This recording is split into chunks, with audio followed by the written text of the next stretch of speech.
We are up in the dunes on the Sossusvlei Desert Reserve, and these dunes are really interesting. So we spend time up here doing the living desert experience. The dunes have a whole ecology of their own. This eastern margin of the dunes gets a fair bit of rain compared to deeper into the desert. Still little, but more than deeper in, and so that allows a whole area of life to thrive, a whole ecosystem to thrive, that we can uniquely spend time with our guests in these dunes to explore. Looking at all the different life that we find in these dunes, looking around at the tracks, there's so many different things that we can see run around, even if we're not seeing them themselves.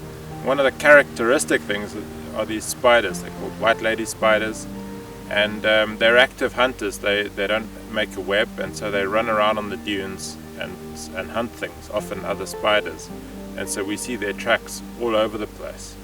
At the end of their day's activity, these spiders have a little trap door that's the opening to their burrow, and we've managed to find one, so I'll show you. You can see there's been quite a bit of activity.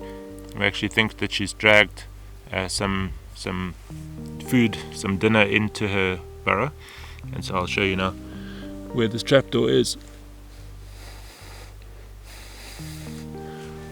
That's the top of her hole, and nice neat hole inside of there that she's gone into, and she'll be about 30 centimeters down in that little tunnel.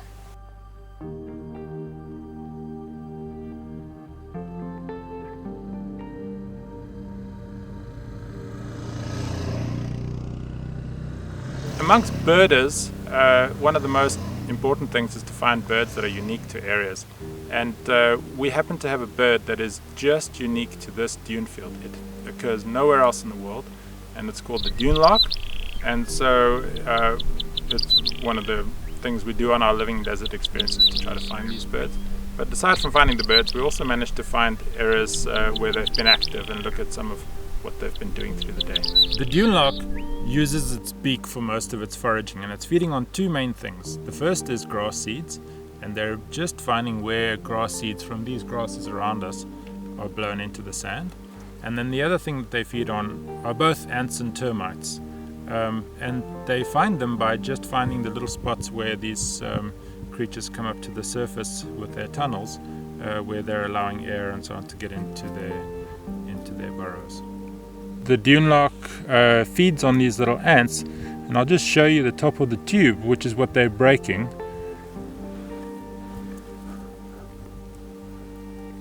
So they just break open that little tube, and the soldiers of the ant colony will come out and attack them, but that ends up being their food.